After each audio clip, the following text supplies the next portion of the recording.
Once upon a time, a mother duck was waiting for her eggs to hatch. Little by little, all the shells cracked and ducklings came out of the eggs. But the duckling that came out of the biggest egg was very large and ugly. Back in the farmyard, the poor duckling was bitten and pushed and made fun of by all the farm animals. "He is too big," they all said. The poor duckling was pestered by everyone. Even his brothers and sisters were unkind to him. So at last he ran away. He came out on a large moor inhabited by wild ducks and met two wild geese who told him, "You are so ugly that we like you very well. Will you go with us and become a bird of passage?" Suddenly, some hunters arrived. A large, terrible dog thrust his nose close to the duckling but didn't touch him. The duckling waited quietly for several hours and then hastened away from the moor as fast as he could. The duckling reached a poor little cottage where a woman, a cat, and a hen lived. After a while, he wanted to go swim on the water, but the hen said, "You must be crazy. You should lay eggs and learn to purr as quickly as possible."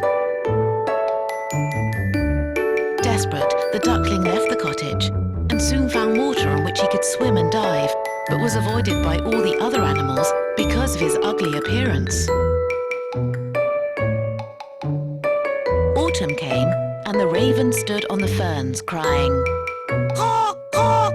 Then the duckling saw beautiful swans who spread their glorious wings and flew away from those cold regions to warmer countries across the sea. The winter grew colder and colder, and it froze so hard that the duckling ended frozen fast in the ice. In the morning, a peasant saw him, broke the ice, and carried the duckling home. The warmth revived the poor duckling, but when the children wanted to play with him, he thought they would do him some harm and fluttered into the milk pan, flew into the butter cask, then into the meal tub before escaping through the door. Back on the moor, the duckling saw that the beautiful spring had arrived. From a thicket close by came 3 beautiful white swans.